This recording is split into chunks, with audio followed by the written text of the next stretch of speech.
마태복음 11장 마지막 부분을 읽었습니다. 오늘 본문은 바로 앞에 등장하는 본문과 뚜렷한 대조를 이루고 있습니다. 바로 앞 본문에는 고라신, 벳세다, 가브나움 이 세 동네가 주님께로부터 책망을 받는 내용입니다. 이 동네들 예수님의 권능을 많이 경험을 했는데도 불구하고 회개하지도 않고 주님을 따르지 않았기 때문에 주님께로부터 책망을 받게 된 것이죠. 그런데 오늘 본문을 보면 주님 전혀 다른 말씀을 전해주십니다. 회개하지 않는 자들에게는 책망을 선언하셨지만 주님께 나아오는 자, 주님을 따르는 자는 어떻게 되나? 이렇게 말씀하십니다. 수고하고 무거운 짐진 자들아 다 내게로 오라, 내가 너희를 쉬게 하리라. 여러분, 이 말씀 너무도 유명한 말씀이지 않습니까? 특히 28절 이후의 말씀, 이 말씀은 우리가 잘 알고 있는 핸델의 오라토리오 메시아에 나오는 합창곡의 가사이기도 합니다. 그 멍에는 쉽고 그 짐은 가벼워라고 하는 제목이 붙어 있는 곡입니다. 이 곡은 메시아 1부의 마지막 곡입니다. 메시아는 3부로 구성되어 있거든요. 그 중에 1부는 어떤 내용이냐면 예수님의 오심에 대한 예언과 예수님의 가르침을 다루고 있습니다. 그런데 이 1부의 마지막 곡 가사가 28절이라는 것이죠. 그러니까 핸델은 이 말씀을 예수님의 가르침의 절정이다, 결정체다 이렇게 받아들인 것이죠. 예수님의 모든 가르침이 결국 사람들에게 쉼을 주는 복음이다, 이 사실을 이 곡을 통해 고백하고 있는 것이죠. 여러분, 핸델이 이 메시아 이 곡을 작곡할 당시에 그의 인생 결코 평탄하지 않았습니다. 오페라가 연이어서 실패하면서 경제적으로 큰 어려움을 당하게 됩니다. 거기다가 몸에도 문제가 생기게 됩니다. 글도 쓸 수 없고 악보도 그릴 수도 없고, 그런데 그런 상황에서 메시아 대본을 받아들게 됩니다. 그런데 그 대본의 첫 구절이 뭐냐? 이사야의 말씀인 거예요. 내 백성을 위로하라, 내 백성을 위로하라. 이 말씀이 대본의 첫 장이었던 거예요. 그 말씀을 읽으면서 핸델은 하나님의 위로를 사모하게 되었고요, 20여일 만에 이 위대한 곡을 완성해 버립니다. 여러분, 핸델의 메시아가 연주 시간이 2시간 10분, 2시간 20분 이렇게 되는 곡인데 20일 만에 작곡을 끝내버린 거예요. 그리고 이 곡을 마친 다음에 말합니다. 나는 하나님을 보았다. 그의 인생의 무거운 짐 속에서 주님의 위로를 경험했다, 이 고백이겠죠. 여러분, 우리네 인생도 결코 쉬운 인생 길은 아닙니다. 길이 여러 갈래로 나누어져 있고 어떤 선택이 맞는지도 잘 모르겠고, 자녀 문제, 건강 문제, 경제적인 문제, 관계의 문제, 인생의 짐이 한두 가지가 아니지요. 그래서 우리는 자주 이런 말을 합니다. 왜 내 인생은 이렇게 힘들까? 이 짐 언제쯤 내려놓을 수 있을까? 이렇게 푸념할 때가 있지 않습니까? 오늘 본문은 바로 그 인생의 짐에 대한 이야기입니다. 그 짐을 어떻게 바라보고 어떻게 져야 할까? 예수님께서 오늘 우리에게 일러주십니다. 오늘 본문을 보게 되면 주님의 기도문으로 시작을 하죠. 여러분, 오늘 25절의 말씀을 한 번만 더 함께 읽어봅시다. 그때에 예수께서 대답하여 이르시되 천지의 주제이신 아버지여, 이것을 지혜롭고 슬기 있는 자들에게는 숨기시고 어린아이들에게는 나타내심을 감사하나이다. 아멘. 여러분, 여기서 말하는 이건 뭐냐면 하나님 나라의 비밀입니다. 하나님의 뜻과 계획을 말합니다. 하나님이 어떻게 이 세상을 다스리시는지, 하나님의 구원의 길이 무엇인지 그 비밀을 뜻하는 거예요. 그런데 그 비밀 누구에게서 드러나느냐? 지혜롭고 슬기로운 자들에게서 드러나는 게 아니라 어린 아이들에게 나타난다, 그렇게 말씀하십니다. 물론 여기서 말하는 지혜로운 자들은 당시의 종교 지도자들입니다. 바리새인과 서기관들을 가리키지요. 또 자신들이 율법을 가장 잘 안다고 생각하던 바로 그 사람들입니다. 그러나 정작 그들은 하나님이 보내신 예수님을 알아보지 못했습니다. 왜 그랬을까? 그들은 이미 스스로 충분히 똑똑하다고 생각했기 때문입니다. 이미 답을 알고 있다 이렇게 생각했기 때문이죠. 반대로 어린아이와 같은 사람은 어떻습니까? 스스로 부족하다 생각하는 사람입니다. 도움을 받아야 한다 그 사실을 아는 사람입니다. 그래서 마음을 열고 배우려고 하지요. 여러분 마태복음 18장에 보면 예수님께서 어린아이를 이렇게 말씀하십니다. 우리 마태복음 18장 3절 4절 함께 읽어봅시다. 이르시되 진실로 너희에게 이르노니 너희가 돌이켜 어린아이들과 같이 되지 아니하면 결단코 천국에 들어가지 못하리라. 그러므로 누구든지 이 어린아이와 같이 자기를 낮추는 사람이 천국에서 큰 자니라. 아멘. 여러분 여기서 어린아이와 같은 사람 어떤 사람입니까? 자기를 낮추는 사람. 이거 무슨 말이냐면 자기의 연약함을 잘 안다는 거예요. 그래서 겸손하게 하나님을 바라보는 사람, 그래서 하나님 나라의 비밀을 깨닫는 사람, 이게 바로 어린아이다. 얼마 전에 이런 일이 있었습니다. 어린아이가 엘리베이터에 갇혔는데 거기서 아이가 하나님께 기도하는 거예요. 근데 엘리베이터가 열렸어요. 누가 눌러주지도 않았는데. 여러분 영상을 한번 보실까요? 엘리베이터에 갇힌 한 아이, 어쩔 줄 몰라 하며 발을 동동 구릅니다. 곧이어 두 손을 꼭 모으고 웅크려 앉아 기도를 시작하는데요. 이 소년의 기도가 통한 걸까요? 잠시 후 엘리베이터 문이 열립니다. 소년은 잠시 머뭇거리더니 이내 엘리베이터에서 나가 탈출합니다. 현지 시각 28일 프리프레스 저널이 보도한 엘리베이터 CCTV에 엘리베이터에 갇힌 어린 소년의 모습이 화제인데요. 영상 속 아이는 겁에 질린 채 주님 문을 열어주세요. 조금 무섭지만 주님이 저와 함께 계신 걸 알아요 라고 속삭입니다. Jesus, por favor, abre a porta do elevador. Eu tô com um pouquinho de medo, mas eu sei que o Senhor cuida de mim. 아이가 기도를 마치고 아멘이라고 말하는 그 순간 굳게 닫혀있던 엘리베이터 문이 활짝 열립니다.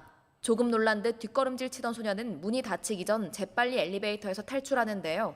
영상은 SNS를 중심으로 빠르게 확산하며 감동을 주고 있습니다.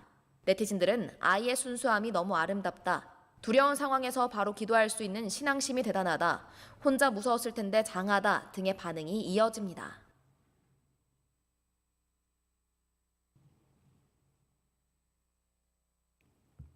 KNN 뉴스에 나온 거예요. 제가 거짓말을 막 만들어낸 AI 영상이 아니고요. 어린아이 믿음이 대단하지 않습니까?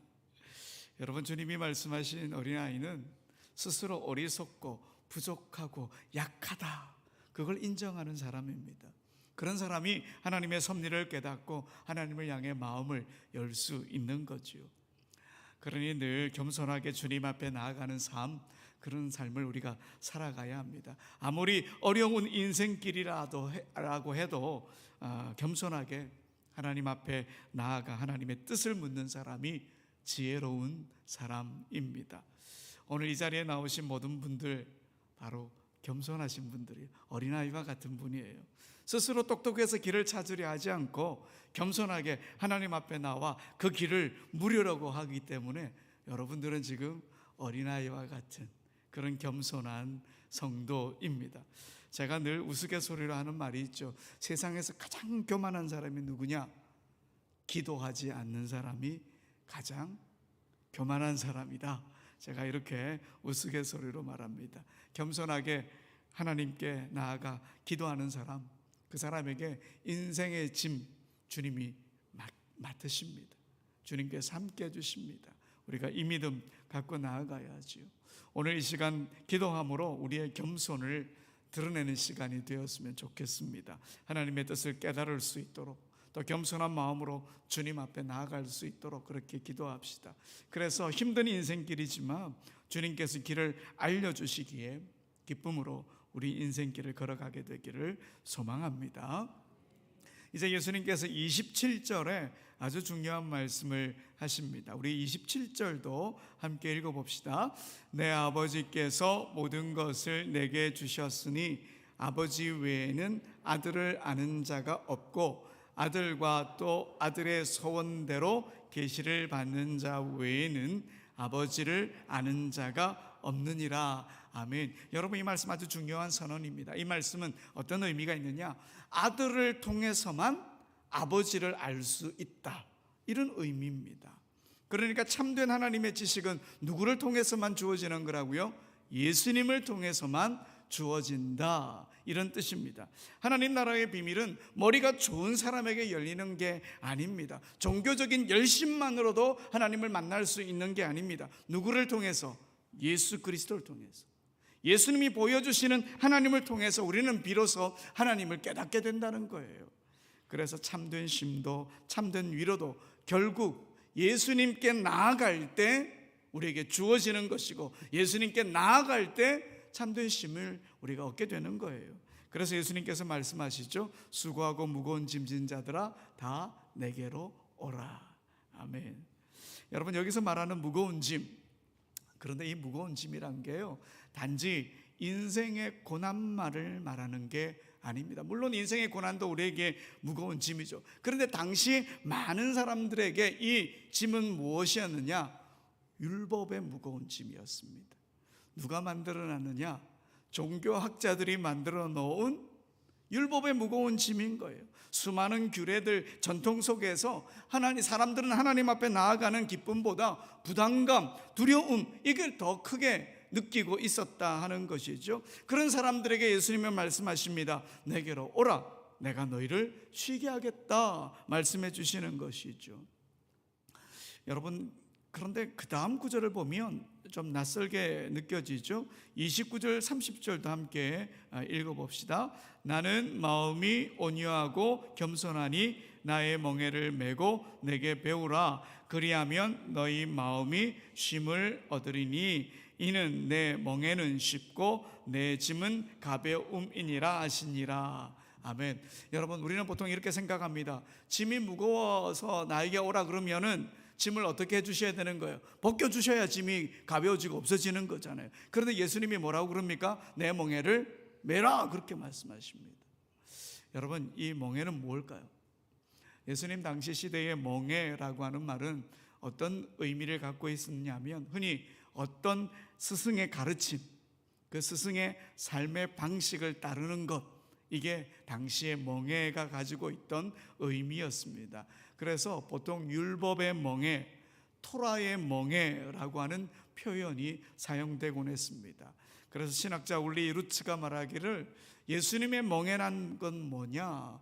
예수님에 의해서 해석되어진 하나님의 말씀, 꼭 은혜의 가르침이다, 이렇게 설명하고 있습니다. 그러니까 예수님의 말씀은 이런 거예요. 지금까지 너희를 짓누르고 있던 무거운 멍에 대신에 내가 주는 멍에를 메라. 내가 가르치는 삶의 방식을 따라 살아라. 내가 너에게 알려주는 하나님 나라의 비밀을 따라 살아라. 이런 의미가 되는 것이지요. 그런데 그 멍에가 어떻느냐? 내 멍에는 쉽다, 내 짐은 가볍다, 이렇게 말씀하시는 거예요. 그러니까 여러분, 이 구절 어떤 의미가 있느냐? R.T. 프랑스라고 하는 신학자가 말하기를 주님이 주시는 이 멍에는 제자의 삶을 의미하지만 억압이 아니라 쉼으로 이끄는 제자도다, 이렇게 말합니다. 여러분, 예수님의 멍에는 억압이 아니라는 거예요. 우리에게 강요를 요구하지 않는다는 거예요. 쉼으로 이끄는 멍에라는 거예요. 주님의 가르침을 따라 살기 시작하면 이상하게도 인생의 짐이 가벼워진다는 거예요. 이게 이론적으로 설명하기 어려운 부분이 분명히 있습니다. 경험해 본 사람이라면 아는 진실이지요. 제가 자카르타에서 사역할 때 이야기입니다. 어느 여자 집사님이 자녀 문제 때문에 아주 깊은 고민에 빠진 거예요. 아들이 고등학교 올라가더니 애가 확 바뀐 가지고 그날 또 아이와 한바탕 하고 마음이 무거워졌어요. 아이의 진로 문제, 신앙 문제, 여러 가지 걱정들 한꺼번에 막 밀려와가지고 너무 답답했다는 거예요. 그래서 예배당에 나와서 기도해도 마음이 풀리지 않고 자꾸만 생각이 꼬리에 꼬리를 물고 이어지더랍니다. 내가 잘못 키운 게 아닌가? 이 아이의 인생이 어떻게 되는 걸까? 그런 생각들이 머릿속에 떠나지 않더랍니다. 그런데 그날 예배를 드리다가 진리가 너희를 자유케 하리라, 이 말씀이 갑자기 마음에 훅 들어오더랍니다. 그 순간 이런 깨달음을 얻었답니다. 이 아이의 인생은 내 손에 달린 게 아니구나. 예수님이 책임지시는 인생이구나. 이 아이는 내 소유물이 아니라 하나님께 맡겨진 생명이구나. 이런 마음이 확 들어오더랍니다. 그 생각이 들자 그렇게 무겁던 마음이 한순간에 풀리기 시작했고요. 그리고 이런 고백이 나오더랍니다. 나는 아이의 인생을 붙들고 살 사람이 아니라 예수님 말씀을 붙들고 살면 되는 사람이구나. 이런 마음이 들더라는 거예요. 그때부터 아이의 상황이 갑자기 바뀌었을까요? 안 바뀌었을까요? 안 바뀌었어요. 하지만 집사님 마음에는 이전과는 전혀 다른 평안이 찾아왔다는 거예요. 여러분, 이게 바로 주님의 멍에가 아닐까요? 내가 모든 것을 책임지려고 막 애쓰며 지고 있던 무거운 짐 내려놓고 주님 말씀을 붙드는 거예요. 주님 말씀을 붙드는 거. 여러분, 주님의 말씀을 붙들고 주님의 말씀을 따라서 살 때 인생의 짐이 가벼워진다라고 하는 것을 한 번이라도 느끼게 되면, 경험하게 되면 자꾸 말씀에 순종하고 싶은 마음이 막 생기게 되는 거예요. 어떤 분은 오랫동안 건강 문제로 힘들어하다가 어려운 이웃을 돕는 봉사의 자리에 나갔대요. 그런데 그 봉사 속에서, 그 섬김 속에서 자신의 내면이 치유되는 걸 경험했다는 그런 분들도 있죠. 또 어떤 분은 주님의 마음으로 그동안 미워했던 누군가를 용서했더니 마음의 짐이 가벼워졌다 그래요. 또 어떤 분은 작은 일에도 정직하게 살자 마음을 먹었더니 손해를 보면서도 오히려 마음에는 감사가 생기더라, 이런 고백을 합니다. 우리 문제에만 몰두하면 세상은 점점 더 어둡게 보입니다. 그러나 주님의 길을 따라 하나님의 사랑과 이웃의 사랑에 그 멍에를 매기 시작하면 이상하게도 우리의 짐이 가벼워지는 거예요. 주님이 우리를 사랑하시는 방법은 참 묘합니다. 우리가 생각하지 못한 길을 통해 우리에게 쉼을 주시기 때문입니다. 우리는 말씀을 따라 살아가는 것이 어렵고 힘들고 짐이라고 생각하는데 우리를 행복의 길로 이끈다, 주님이 분명히 말씀하십니다. 모세에게도 주신 그 율법 자체가 우리의 멍에가 되는 것이 아니라 하나님을 더 가까이 알아가는 큰 백성으로서의 삶을 살아내기 위한 길이다, 분명히 말씀해 주지 않습니까? 사랑하는 여러분, 인생은 누구에게나 짐이 있습니다. 짐 없는 인생 없죠. 그러나 그 짐을 어떻게 질 것인가 선택할 수 있습니다. 스스로의 지혜만 믿고 살아갈 것이 아니라 어린아이와 같이 겸손하게 주님 앞에 나아가면 되는 거예요. 세상의 멍에를 메고 살 것인가, 아니면 주님의 멍에를 메고 살 것인가, 우리가 선택하기만 하면 되는 거예요. 주님이 오늘 우리를 부르십니다. 수고하고 무거운 짐진 자들아 다 내게로 오라. 어린아이처럼 겸손히 주님 앞에 나아가고 주님의 멍에, 주님의 가르침을 따라 살아갈 때 주님이 주시는 참된 쉼과 평안을 누리게 될 것입니다. 이 믿음으로 주님의 멍에를 기쁨으로 메고 인생길을 걸어가는 우리 모두가 되길 간절히 소원합니다. 우리 찬양 부릅시다. 내 평생에 가는 길, 큰 풍파로 무섭고 어려워도